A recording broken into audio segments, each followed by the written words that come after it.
dalam hadis di Sahih Muslim dari Thauban, anna Nabiyya sallallahu alaihi wasallam kana idza insarafa min salatihi istaghfara thalathan. Adalah Nabi sallallahu alaihi wasallam. Beliau jika selesai sholat, beliau itu beristighfar 3 kali. Assalamualaikum warahmatullahi wabarakatuh. Assalamualaikum warahmatullahi. Beliau beristighfar, astagfirullah, astagfirullah, astagfirullah. Ya. Kemudian mengucapkan Allahumma antas salam wa minkas salam tabarakta ya dzal jalali wal ikram. Ini di hadis sahih ya. Banyak redaksi yang berbeda-beda ya.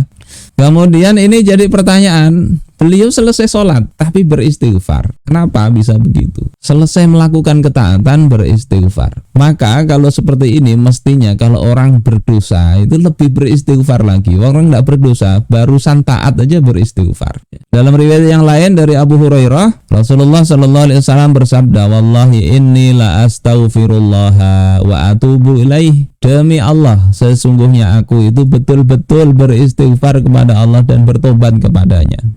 Fil yaumi, dalam satu hari, aktsara min sab'ina marrah, lebih banyak, lebih dari 70 kali. Nabi dalam riwayat yang lain mi'ata marrah, 100 kali beliau beristighfar. Kita berapa coba? Kita cek kita berapa kali istighfar sehari. Nggak usah di luar sholat, di dalam sholat aja.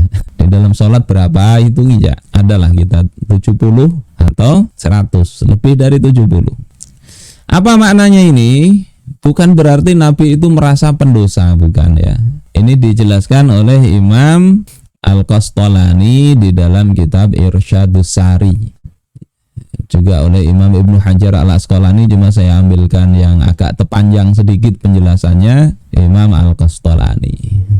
Maksud istighfar Nabi ini adalah izharan lil ubudiyah, menampakkan penghambaan Allah Ta'ala, penghambaan beliau kepada Allah. Jadi semata-mata ibadah. Wa iftiqaran li karomi ar-rububiyah, menampakkan beliau itu sangat berhajat terhadap rububiyahnya, kemuliaan dari Allah Ta'ala, belas kasih Allah Ta'ala. Ini maksud pertama bisa begitu. Au ta'liman minhu li ummati. Atau yang kedua, Nabi itu maksudnya adalah mengajari umatnya. Sehingga beliau beristighfar, maksudnya umatnya ini supaya lebih banyak lagi beristighfar. Beliau itu sudah Allah ampuni dosa-dosa beliau, maksum, tidak berdosa, bahkan tidak melakukan dosa. Allah jamin tidak berdosa. Allah jaga beliau dari dosa. Tapi kenapa beristighfar? Yang kedua itu mengajari umat. Sebagaimana Jibril alaihissalam ketika datang kepada Rasul bertanya, ya, apa itu Islam, apa itu iman, ihsan, tanda kiamat dan sebagainya, itu bukan berarti Jibril tidak ngerti, tapi Jibril itu ngajari sahabat yang ada. Rasul ini bukan berarti berdosa atau apa, tapi Rasul itu mengajari umatnya untuk beristighfar. Au min tarkil aula, atau beliau itu meminta ampun karena meninggalkan yang lebih utama. Ada ini bagus, ada yang lebih bagus. Beliau tidak lakukan yang lebih bagus sehingga beristighfar. Au qalahu tawadhu'an, atau beliau mengatakan itu sebagai sikap tawadhu'.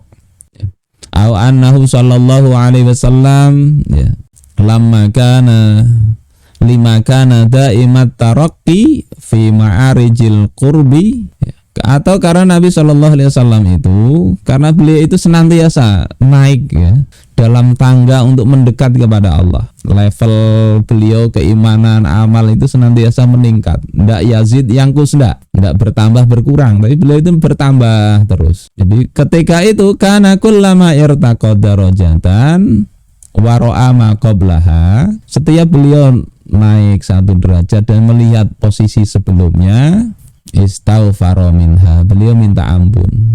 Dulu kok begini. Kita ini kan kadang begitu ya, begitu lebih mengerti, yang dulu-dulu itu terasa agak kurang bagus, maka beliau bisa jadi istighfar itu ke situ maknanya. Kemudian wa ta'bir bis sab'in, ya. Kemudian ungkapan 70 Itu maknanya apakah betul 70 kali atau yang lain, itu ada ikhtilaf. Ila huwa ala dhahirihi, dikatakan itu adalah sesuai dengan zahirnya, yakni 70 kali lebih. Qila al-muradu at-taksir. Yang kedua, yang dimaksud 70 itu adalah banyak. Jadi tidak mesti 70 kali. Wal arabu tad'u sab'a wa sab'in wa sab'imi'ah wa sab'ami'ah mawdi'al kasrah. Orang-orang Arab itu menggunakan kata 7, kemudian 70, 700 itu untuk menunjukkan banyak. Jadi bukan berarti, ini pendapat kedua, bukan berarti cukup 70 atau pas 70, tapi yang jelas itu maksudnya banyak. Seperti orang Indonesia pusing 7 keliling. Bukan kelilingannya 7, tapi memang pusing betul. Atau apa? Derek langkung mengambil langkah 1000. Kalau orang Indonesia untuk banyak itu kan 1000 ya. 1000. Kalau 1000 itu sudah banyak. Maksudnya bukan langkahnya pas 1000 itu, tapi banyak ya, lari terbirit-birit. Kalau ini disebut 70 artinya banyak betul ya. Ada dua pendapat itu. Saudaraku sekalian yang dimuliakan Allah Subhanahu wa taala, ini tentang Nabi ya, kenapa beristighfar sampai banyak begitu. Dan istighfar itu sekali lagi tidak mesti dari dosa. Ini memperkuat apa yang penjelasan di Irsyadus Syari tadi. Saya kutipkan dari Mafatihul Ghaib, faedah ke-12. Kata Imam Ar-Razi, alhamdulillah kalimatun syarifatun jalilah, lakin la budda min dzikriha fi mawdi'iha. Ucapkan alhamdulillah itu adalah kalimat yang mulia, yang agung, tapi mesti diletakkan pada posisinya. Wa ilalam yahsulil maksudu minha. Kalau tidak pada tempatnya, maka alhamdulillah itu tidak sesuai, maksudnya tidak akan didapatkan ya. Justru mungkin perlu diistighfari. Nah ini contoh ya kepada Sari As-Sakoti. Beliau katakan, ana mundu salasina sanatan astaghfirullaha an qauli marratan wahidatan. Aku semenjak 30 tahun itu beristighfar dari satu perkataanku, satu ucapan. Apa ucapannya? Alhamdulillah. Jadi mengucapkan alhamdulillah satu kali, beliau istighfarnya 30 tahun. Ditanyakan, bagaimana kok bisa? Maka kemudian beliau katakan, waqa'al hariqu fi Baghdad wahtaraqatid dakakin wadur. Terjadi kebakaran di Baghdad. Beliau di Baghdad waktu itu. Kemudian rumah-rumah dan toko-toko terbakar. Fa akhbaruni anna dukani lam yahtariq. Mereka memberi kabar kepadaku bahwasanya tokoku lam yahtariq, tidak terbakar. Fakultu alhamdulillah. Kemudian aku katakan alhamdulillah. Jadi ngomong alhamdulillah saat tokonya selamat, toko orang lain terbakar, beliau minta ampun, istighfar. Kenapa? Beliau maknai ucapan beliau itu, anni farihtu bibaqa'i dukani hala ihtiraqi dakakinin nas. Aku mengucapkan alhamdulillah itu kan berarti aku senang tokoku selamat sementara toko orang lain sedang terbakar. Tidak punya empati, walaupun ucapannya alhamdulillah. Kita dapat naik jabatan, orang lain dipecat dari jabatannya, padahal tidak banyak, tidak ada kesalahan. Kita katakan alhamdulillah dapat jabatan, itu artinya kita juga satu paket senang orang tersebut dipecat. Apalagi ada tetangga, suaminya meninggal, istrinya cantik kaya, meninggal alhamdulillah, ada kesempatan. Tidak boleh begitu. Walaupun ucapannya alhamdulillah, itu patut diistighfari. Ini kata Syarri As-Sakoti. Wa kana haquddin wal muru'ah alla afraha bidzalik. Dan adalah merupakan hak atau keharusan agama dan muru'ah, yakni sikap yang baik ya, sikap muru'ah ya. Alla afraha bidzalik. Hendaknya aku tidak senang dengan hal itu, tidak menunjukkan senang saat orang sedang sengsara meskipun dia tokonya sedang tidak terbakar. Fa'ana fil istighfar mundu salasina sana angkauli alhamdulillah. Maka aku senantiasa minta ampun dari perkataanku alhamdulillah itu sejak 30 tahun yang lalu. Ini luar biasanya ada ulama begitu. Maka kita meskipun mungkin yang kita katakan baik, lihati posisinya itu. Ini menyakiti orang apa enggak ya. Kalau memang ada yang tersakiti, kita memang posisinya harusnya sampaikan, maka sampaikan aja enggak apa-apa. Saudara-saudaraku sekalian rahimakumullah, ini istighfar itu bisa maknanya begitu. Tidak mesti dosa, enggak. Hal-hal yang kurang pantas atau hal yang mungkin kita ini bisa mencapai lebih dekat kepada Allah, kok ternyata kita cuma sisa-sisanya yang kita serahkan untuk aktivitas dakwah ini. Kita perlu istighfar. Kita untuk kerjaan luar biasa semangatnya ya. Tetapi untuk dakwah, untuk ngaji, sakit sedikit tidak turun, alasan. Ini perlu istighfar itu. Gimana kalau kita ditanya Allah Ta'ala, kita diberikan kecerdasan ya. S1, S2, S3 kita lampaui, tetapi untuk mempelajari agamanya Allah Subhanahu wa Ta'ala, kecerdasan yang Allah berikan itu enggak kita pakai. Memahami Al-Qur'an enggak kita males, bukunya Plato, Montesquieu kita lahap. Coba di mana itu? Kalau enggak kita perlu istighfar, menangis kita mestinya. Waktu usia kita diberikan panjang, berapa yang kita gunakan untuk memperjuangkan agamanya Allah Ta'ala, untuk beribadah kepada Allah. Kewajiban-kewajiban dasar kita kepada Allah tidak kita pelajari, tapi kita belajar macam-macam. Coba itu perlu diistighfari atau tidak? Tanyakan pada diri kita. Allah beri kita ini kemampuan, Allah beri nikmat akal, Allah beri nikmat berupa harta, kesempatan, usia. Kita gunakan lebih banyak untuk apa? Nah, hal-hal begini ini perlu banyak kita beristighfar, minta ampun pada Allah Ta'ala. Lebih layak kita minta ampun daripada sekedar ucapannya Sari As-Sakoti ini. Dan di antara hikmah istighfar itu, pertama adalah kalau kita berbuat taat ya, selesai sholat, selesai dakwah, selesai apa saja yang baik-baik itu beristighfar. Pertama minta ampun kalau ada kekurangan atau kelalaian. Sholat kita itu loh, sudahkah layak kita kira-kira dapat penghargaan dari Allah Ta'ala atau banyak kurangnya, banyak lalainya dari sholat itu, maka perlu kita beristighfar. Istighfar, sholat itu mungkin banyak kita lalainya. Sehingga tadi istighfar itu untuk tadi kita minta ampun kurang sempurna sholat kita, ya Allah akui kelemahan kita. Yang kedua, istighfar itu adalah untuk membersihkan diri dari penyakit ujub. Sudah merasa bagus, benar, kemudian kita merasa wah hebat betul saya ini. Tidak ada orang yang di sini seperti saya ini. Paling top misalnya, merasa paling berjasa, merasa paling taat, paling soleh. Maka perasaan itu bisa kita banyak baca istighfar, mudah-mudahan Allah hilangkan.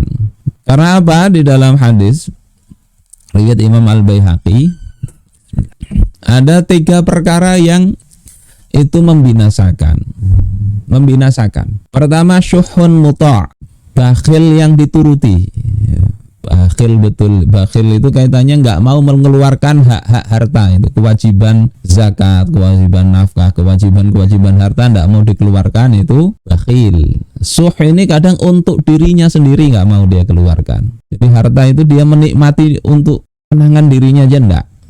Kemudian wahawan muttaba', hawa nafsu yang dituruti. Kemudian wa'ijabul mar'i binafsih, yang ketiga itu bangganya, takjubnya seseorang dengan dirinya sendiri. Ini penyakit bahaya betul ini. Mudah-mudahan Allah berikan kita keafiatan dari penyakit ini. Apa itu takjub, ujub itu? Kata Imam Al-Qurtubi, huwa mulahadhatuhu laha bi'ainil kamal. Dia memperhatikan dirinya itu, amalnya kah, apakah, dengan pandangan kesempurnaan. Jadi merasa hebat lah kalau bahasa kita itu, merasa sempurna, merasa kita ini seperti itu. Tapi ma'anisyani nikmatillah, dengan melupakan bahwasanya itu nikmat Allah. Jadi kalau itu kita sadar itu nikmat dari Allah Ta'ala, maka itu tidak ujub ya. Baca kitab misalnya Al-Minan Al-Kubro, Al-Minanul Kubronya Imam Syekh Abdul Wahab Asy'arani, itu banyak mengutip berbagai macam nikmat Allah, pemberian Allah Ta'ala. Kalau kita baca kadang ini kok pamer, enggak. Beliau itu dalam hati menulis itu memang dalam rangka membesarkan nikmat Allah, bukan membesarkan diri beliau ya. Walaupun ini beda-bedanya ya perlu kita hati-hati. Kita mengatakan ini tahadus bin ni'mah. Betulkah dalam hati kita memang tahadus bin ni'mah, atau kita yang lebih dominan muncul kita ingin memamerkan diri kita, meninggikan derajat kita di depan manusia. Jadi ini perlu kita banyak istighfar supaya tidak adalah sikap gini. Kalau memang kita sebut memang betul-betul sebagaimana Syekh Abdul Wahab Asy'arani itu nyebut nikmat Allah. Kita tidak bisa begini kalau Allah tidak kasih izin, ya, tidak kasih kekuatan. Fa in ihtaqara ghairahu ma'a dzalik fa huwa al-kibru al-madhmum. Kalau disertai dengan menganggap hina orang lain, kita merasa sempurna, merasa bagus, yang lain kita anggap remeh, ya, maka itu masuk dalam kategori kibir, ya, takabur. Itu lebih berat lagi itu. Saudara-saudaraku sekalian rahimakumullah. Jadi dua itu paling tidak di antara hikmah istighfar kalau kita ini merasa tidak ada dosa-dosa besar. Tapi dosa-dosa, tapi penyakit hati itu bisa jadi banyak, ya, banyak. Sehingga kita perlu ampunan Allah Subhanahu wa taala. Dan yang penting juga istighfar itu harus disertai dengan sikap taubat. Kalau istighfar itu sebetulnya kalau disebut itu mestinya juga maknanya include taubat di situ. Dan ini adalah fardu bagi setiap kaum muslimin. Kalau istighfar itu sunnah berucap itu, kalau taubat itu fardu. Apa alasannya? Allah katakan wa tubu ilallahi jami'a ayyuhal mu'minun, dan bertobatlah kalian semua wahai orang-orang yang beriman. Ini An-Nur ayat 31. Tidak ada bedanya antara satu maksiat dengan maksiat yang lain, mesti bertobat, mesti bertobat. Ini merupakan mazhab Ahlussunnah wal Jamaah. Dosa kecil ya, dosa besar, mesti kita bertobat kepada Allah Subhanahu wa taala. Meski kita tahu dosa kecil itu kalaupun tidak tobat itu amalan-amalan wajib ya, antara sholat, wudu dan sebagainya, salaman itu bisa menghapus dosa kecil. Tetapi mestinya tetap bertobat kepada Allah. Terus kalau tobat bagaimana? Ya, di tafsir Qurtubi wa idza tabal 'abdu fallahu subhanahu bil khiyar in syaa'a qabilaha wa in syaa'a lam yaqbalha. Kalau seorang hamba bertobat, maka Allah itu ya punya pilihan. Bisa jadi tobatnya diterima, bisa jadi tidak. Sehingga makanya jangan kemudian kita ini wah nyaman aja nanti bertobat. Nyaman kita bisa bertobat, yang tadi saya katakan sebetulnya sulit ya, karena menyesal itu sulit. Apalagi sudah merasakan nyaman berbuat maksiat, bisalah menyesal berhenti itu sulit. Yang kedua, kalaupun bisa, belum tentu lagi Allah terima ya, belum tentu Allah terima. Dan ini memenuhi syaratnya, ini mesti kita upayakan kalau betul-betul tobat itu. Nah, syaratnya ada 3 di sini. Yang pertama, ayyuqli'a 'anil ma'siyah, dia berhenti meninggalkan maksiat. Kemudian wa ayyandama 'ala fi'liha, yang kedua dia menyesal, berhenti munculkan penyesalan. Berhenti mungkin bisa, kadang menyesal ini enggak, bangga dia justru, atau bahkan dia terpikir ingin mengulangi. Nah ini problem, ini belum tobat berarti. Kemudian wa ayyazima azman jaziman alla ya'uda ila mithliha abada, dan dia punya tekad yang kuat pasti untuk tidak melakukannya lagi. Jadi tinggalkan, sesali, bertekad tidak mengulangi. Kemudian kalau itu kaitannya dengan hak anak Adam, hak manusia, tambahi, yakni radduz zulamati ila sahibiha, kembalikan ya, hak orang yang kita ambil secara zalim tadi kepada orangnya.